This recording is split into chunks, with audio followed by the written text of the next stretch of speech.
Тут руки оторвал. Морда по суше, видишь, получше. Лоб перевозит на бродные дуги и конус. О, кобелек, ничего не больше. Я хотел сказать, вот мне надо двинуть. Такая. Ну вот это ставится. Это ж это, как же ее жесть? Кирова. Западником занимается это. Ёпта мать.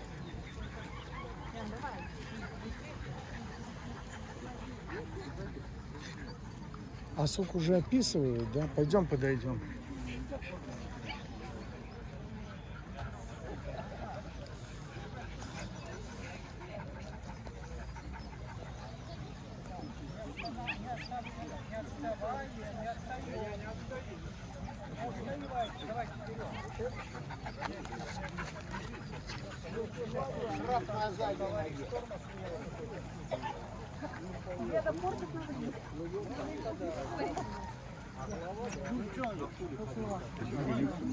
Потом посылать немножко, еще лучше, когда быстро побегает. Прям вот ему.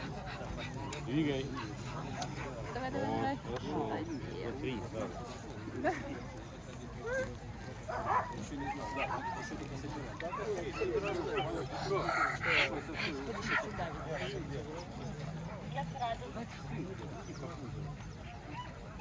Грязь ее взяла и свиньи.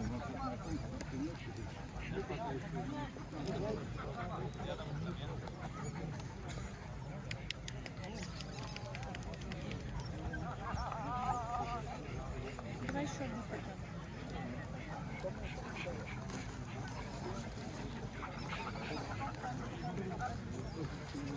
Ну, первый.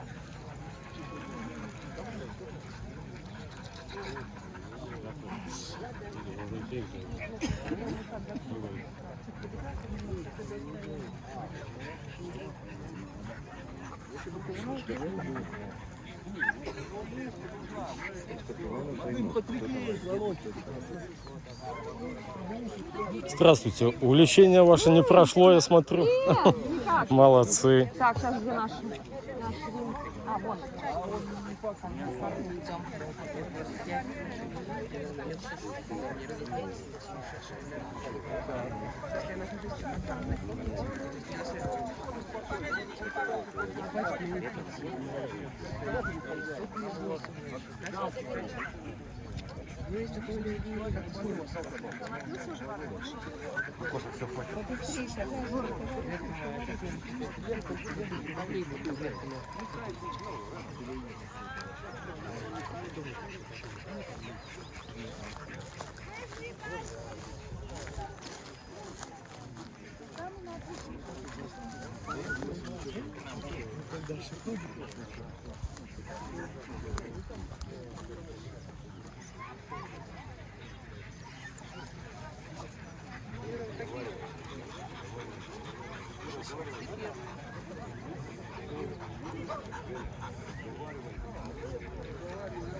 Что там эти рядом?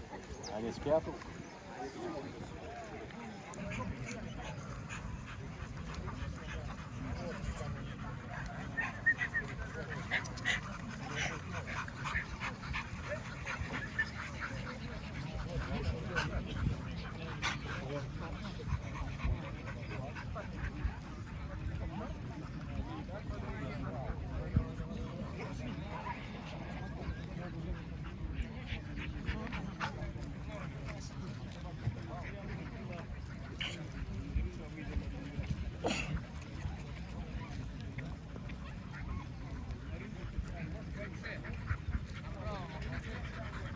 Пойдем, пойдем, пойдем. Младшая возрастная, кобели, русско-европейская лайка.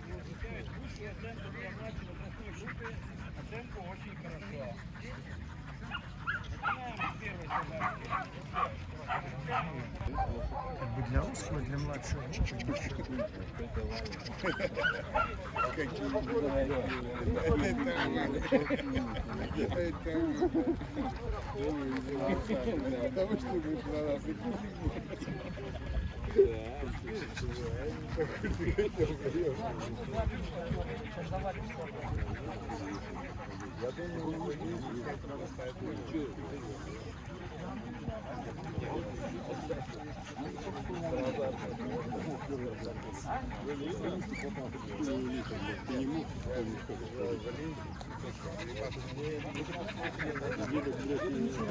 И вот кобелек тоже такой будет.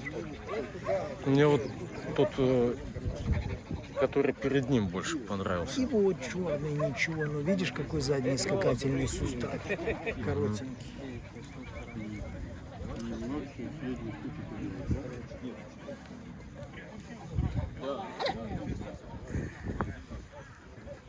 Ну вот сейчас смотри.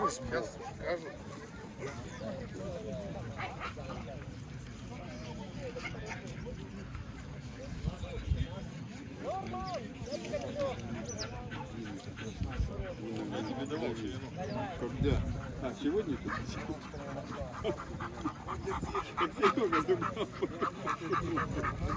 Ничего, третий. Где-то водители. Не, как нельзя съездить. Для позы собака. То есть экстерьер понятно, но он создан для работы. Для работы. Ну, да, крепкая нога, сам в корпусе, он плотный, но легкий. А второй тоже ничего в корпусе. Для младших, ну тоже ничего. Тоже немножко будет потом может тяжеловато голова. Но если медвежий превратится, это неплохо.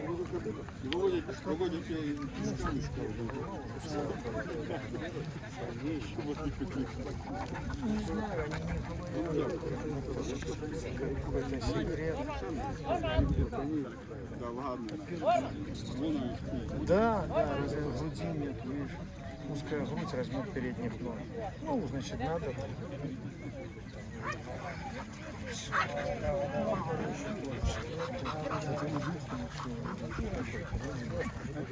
Перед разом на кровной груди волчий глаз.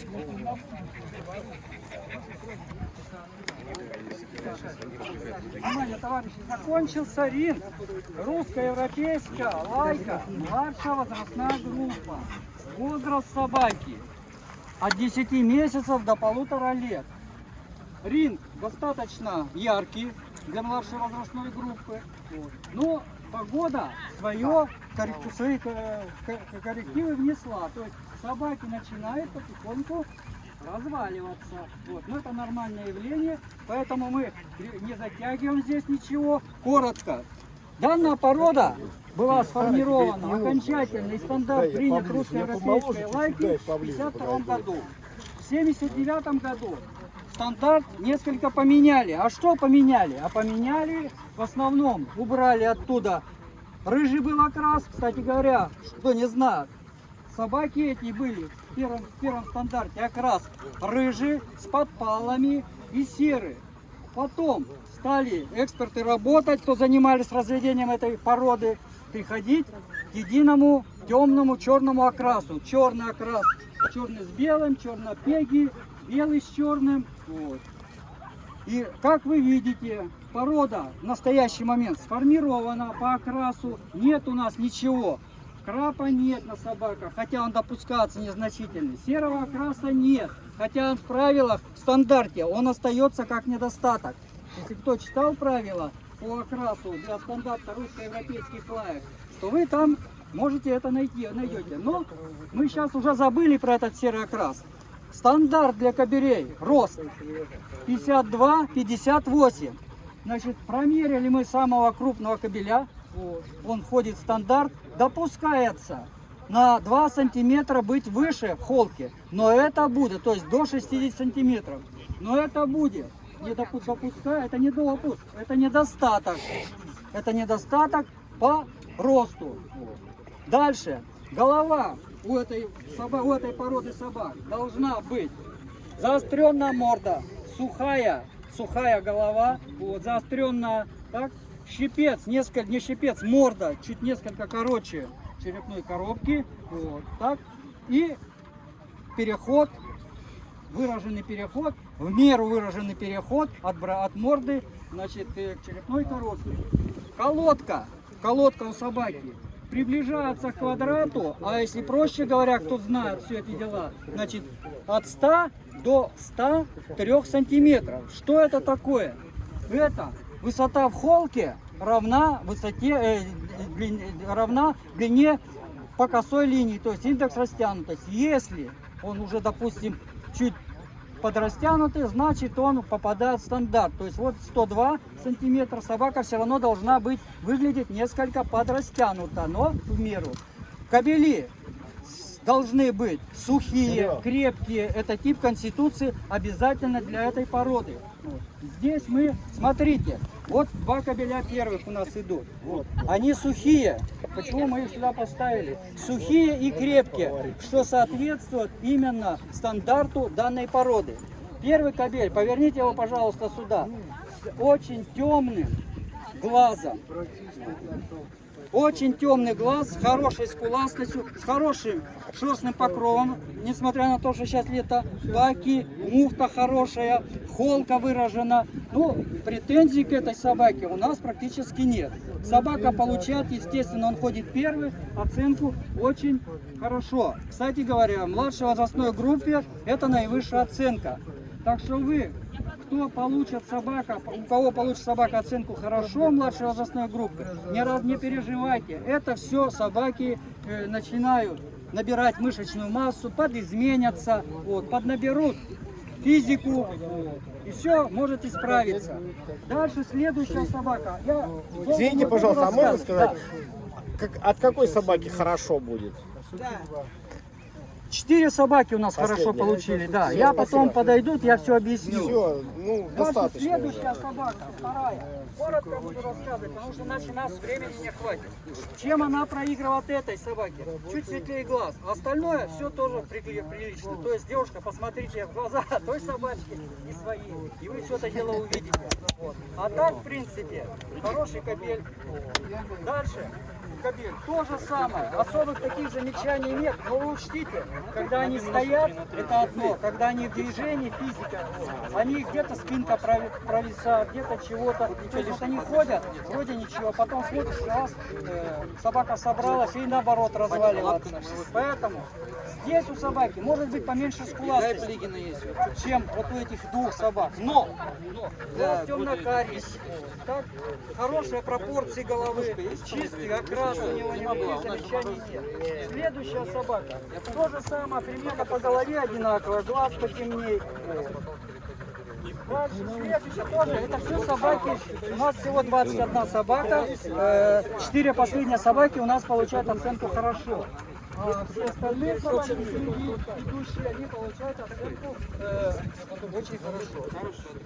То же самое, примерно такая же, вот эта собачка у нас ходила и первая, вот, но потом она как-то чуть-чуть подразвалилась, не стала себя показывать в ринге. Есть определенные хитрости при вождении собаки в ринге. Не рассказывай. Не буду, молчу, да. Но тем не менее, значит, собака тоже красивая, вот они примерно по голову примерно одинаковые. Следующая собака. Хороший, прекрасный кобель, просто прекрасный. Но несколько сейчас крепковат, подразвалился. И хотелось бы, чтобы он показывал себя в ринге. Полочки бы побольше, ну так вот на ногах чуть-чуть покрепче. А? Жарко, я понимаю. Собака одета очень здорово, а так замечательно, замечаний никаких особых нет. Собаки. Ну, я не буду повторять, что собаки с оценками тоже очень хорошо. Здесь собака.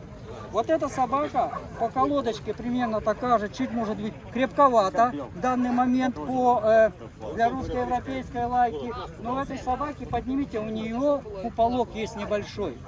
То есть переход от морды, видите, переход от морды и закат есть такой незначительный. А так прекрасный кобель, в хорошей спортивной форме. Дальше собака. Дальше собака тоже, ничего я не могу, ничего не хочу сказать, что в ней плохого. Вот. Ну, очевидно, значит, не совсем себя показывал в ринге. Вот. А так, чуть может глаз, желательно, чтобы потемнее был. Куда темнее-то? Вот у этого можно Нет, сказать, так вот вы посмотрите, намного. смотрите, у нас окрас, Куда темнее? окрас глаз, вот. Потемнее, вон подойдите к той первой собаке. Значит, глаз должен быть темно-карий, может быть карий. Здесь он карий, он не темно-карий. Собака несет чуть, может быть, вот сейчас собралась, вроде бы и уши стоит, несколько, может быть, высоковаты уши у нее, крупноваты в смысле. Дальше собака следующая. Вот у этой собаки светлее глаз, естественно, чем у вашей. Но тоже хороший кобель, хорошей породной головой.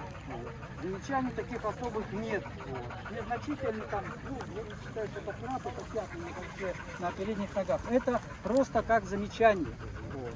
А так, хороший кобель, хорошо одетый, вот, невысокого, среднего роста. Дальше собака у нас. Здесь хорошая скуластость у собаки. Глаз несколько тоже светловат. Карий такой. Что у него еще? Поставьте собаку, а? Видели, да. Ну ладно, ничего. Вот. Брыластость незначительная. То есть нижние губы распущены. Вот. Должны быть сухо, морда должна быть сухая, губы натянуты должны быть. Сейчас жарко, я понимаю, вот, немножко будет, может быть даже голова чуть-чуть грубовата для русско-европейского. По суше бы надо ей. Следующая собака. Вот эта собака, у этой собаки. Голова интереснее, конечно, чем. Но вот он стоит вот так вот. Очевидно, значит, пока водили его, он как-то себя не очень показывал. Темный глаз. Тоже замечаний таких особых нет. И не забывайте, что это младшая возрастная группа. Собаки еще подизменятся. Подизменятся. 11 месяцев. Что характерно, еще я просто не сказал, характерно для этой породы, для русско-европейской лайки, по сравнению с другими собаками пород, там западники, там карела, финские лайки, восточно-сибирская, эта собака очень быстро, скажем так, взрослеет, очень рано начинает работать. То есть вызревание ее происходит намного быстрее, чем у западников. Если западно-сибирская лайка, там кобели, они там к 3 годам набирают полную форму, то эти собаки могут работать в обелке 8 месяцев. Такие собаки я видел, испытывали и на состязаниях приводят, прекрасно работают. Собаки эти универсальные, вот, могут работать практически по всем видам испытаний, которые у нас в правилах существуют, так? Вот, а их там 12 правил испытаний. Птица, пушнина, кабан, копыта, медведь и вольерные подсадные виды. Дальше.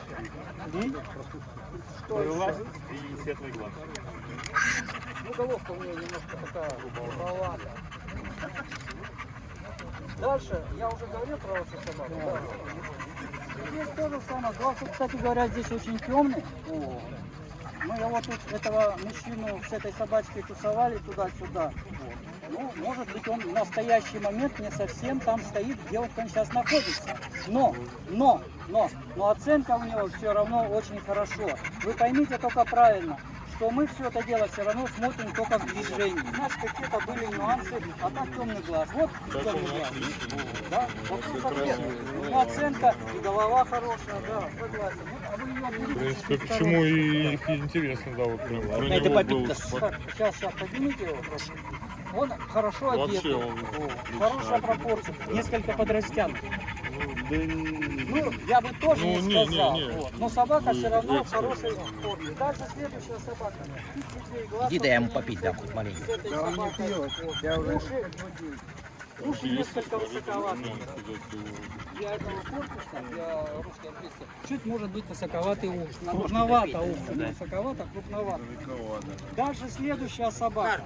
Так, у нас мы не дошли еще до харьковского. Следующая собака. это, голова, скуластость есть, но голова, такое впечатление, несколько тяжеловато. Массивная, что не характерно для русско-европейской лаки. Все-таки морда должна быть сухая, заостренная. Здесь такая еще и морда у нее несколько такая, скажем так, тяжеловато по сравнению, допустим, вот с этой собакой, с теми предыдущими собаками. И, конечно, он сейчас немножко поднагружен, скажем так. Сейчас он не имеет вида сухого и крепкого. Сейчас он просто крепковат. Это у него щенячья шерсть. Сейчас он перелиняет, и на следующий год шерсть будет несколько по-другому выглядеть. Собака будет другая. И с такими собаками, которые имеют склонность к полноте, надо, естественно, конечно, заниматься, двигаться больше. Так что так. Следующая собака. Мы ее тоже переставляли туда-сюда. Вот. То же самое. У этой собаки уполок небольшой, незначительный. Видите, переход от морды излишне выраженный. Вот. И то же самое. Крепковат. В настоящий момент тип конституции у него больше крепости. Видите, у него переход от морды черепной коробки увеличен. Дальше. Значит, здесь то же самое, не знаю, что тут сказать. Сейчас уже в ринге-то я мог все это дело сказать, подчеркнуть, а когда не сидят, но здесь замечания собаки тоже большие. Прекрасно, неплохая породная голова, ухо хорошо поставлено, высоко поставлено, голова нормально, типично для русско-европейской лаки, глаз темно-карий, довольно. Так, дальше. Оценки я вам сказал. Я там не слышу, далеко. Значит, смотрите, у нас 21, последние, скажем проще, последние 4 собаки у нас получают оценку хорошо. Вот. Остальные очень плохо. Дальше собака. Посмотрите здесь. Собака, ну, скажем так, не совсем она подготовлена к выставке. Конечно, собаку надо выпустить. Наверное, помочили, очевидно, может быть, вчера ее или не знаю. Вот. Собака резко стала. Ну, ребята, перед выставкой собаку нельзя мочить.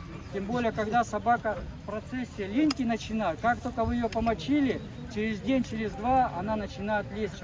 Вот. А у нас существуют кондиции. Рабочие, выставочные кондиции. Ну, будем говорить так, если вот эта кондиция выставочная, а эта собака у нас находится уже не в кондиции выставочной. Поэтому широко поставлены уши, выглядит несколько подрастянутый, но тем не менее оценку получает он. Сколько у нас там остается, чтобы мне не промахнуться? Оценку очень хорошо. Так, давайте сюда. Это последняя у нас, да? Да, 4 последних.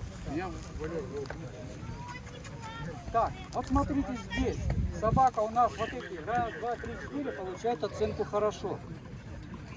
Но это не говорит о том, что эта собака, скажем так, ну, плохая оценка хорошо. На младшей возрастной группы это нормальная оценка в принципе. Но он просто сейчас, поверните его, голова у него, уши распущены, и высоко по-моему держит их. Вот. Миша, что там у тебя застряли? Подразродился, скуластости маловато.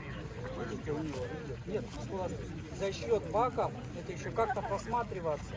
Несколько крепковато морда у него, вот это все. У меня к тебе просьба. А так колодка у него, он сухой, крепкий, неплохой. Ходил он там печально неплохо.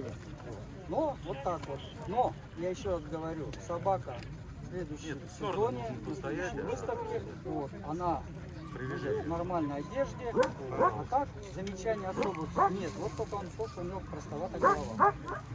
Да, идет третий, хвост держит, нормально вообще. Тихо. Здесь то же самое. Здесь то же самое. Несколько высоковато ухо. Вот, так и держит. А? Высоковато по высоте. Я Они ж не назад поставлена. отъехали в него. Как же они Нет, они не отъехали. Тогда, когда собака закладывает уши, когда собака закладывает уши, это тоже есть как таковое как бы замечание.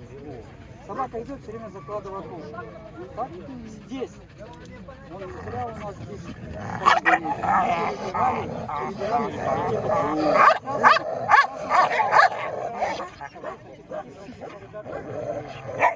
Несколько укороченных щипец.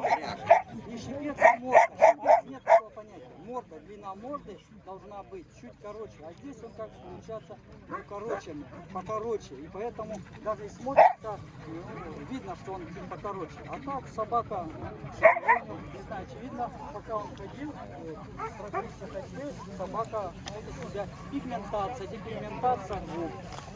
Тоже не порог. Это не порог. А я не говорю, что это порог. Вот смотрите, может быть, собака может получить оценку хорошо при наличии порока или несколько недостатков, которые могут повлиять на стандарт. Вот здесь уже пигментация губ. Я понимаю, там незначительно была. Вот. Здесь у него, ясно, он на нижней челюсти, с этой стороны у него. Вот. Но это сказывается от того, что как раз много дела, и собак, которые больше белизны, вот такая штука бывает, что пигментация. Но это опять же, это недостаток, да. И он отличается всегда на любой выставке. Дальше, следующая собака. То же самое. Недостаточно развиты скулы, вот, не хватает скул. Вот, так? Вот, собственно, из этого тип для данной породы, он соответствует тому, что скуластость собаки должна быть выражена. Вот. Ну, в меру, конечно, выражена. Не как у бульдога. Вот. Когда сильно скуластость у собак, это тоже, считают, переходит в порог. Вот. Так что здесь, здесь скул нет. Все. Только по этой причине она и получает, что у нее легковата голова и скуластость отсутствует. Есть, ну, во-первых, собака слабо выражена холка, спинка мягчит, вот, уши чуть-чуть нахлобучены вперед. Так, поставьте. Широко поставлены с увеличенной мочкой уха. Все, это вот недостатки, которые явно выражены у собаки сейчас, в настоящий момент. Оценка тоже, к сожалению, только хорошо. Так, вопросы есть какие ко мне? Владельцы? Нет? Тогда, значит, с последней собаки подходим сюда на описание. Согласно номеров, как опишут, номерки снимаем. До того номера не снимаются. Понятно? Понятно?